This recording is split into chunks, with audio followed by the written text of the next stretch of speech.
Herkese selam. Kanalıma hoş gelmişsiniz. Bu videoda Lamborghini logosunun hakkında danışacağım. Niye Lamborghini logosunda öküz var? Lamborghini markasının yaradıcısı Ferruccio Lamborghini Boğa bölgündə doğulmuşdu. O hem de İspan boğa dövüşlerini çok sevirdi. Buna göre markanın logosunda güçlü, hücuma hazır öküz seçildi. Bu öküz güç, agresiya ve sürəti simvolize edir. Lamborghini necə yaranıb?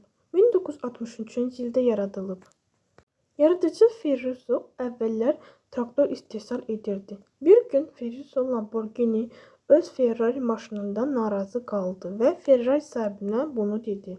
Ferrari sahibi isə ona dedi: "Sən traktor istehsalçısısan, maşından anlamazsan." Bu söz Ferruccionu əsəbləşdirdi və o qərar verdi ki, Ferrari'dən daha yaxşı idman avtomobil istehsal etsin. Və beləliklə Lamborghini yarandı. Lamborghini haqqında bir maraqlı fakt daha var. Lamborghini logosundakı öküz Ferrari logosundakı atın rəqibi kimi də düşünülür. Azərbaycanda dəqiq bilməsə də 10-15 arası Lamborghini marka avtomobili var. 4-ü 5-i isə satılıb. Videonu izlədiyiniz üçün təşəkkür edirəm. Bir sonraki videoda görüşənədək hələlik.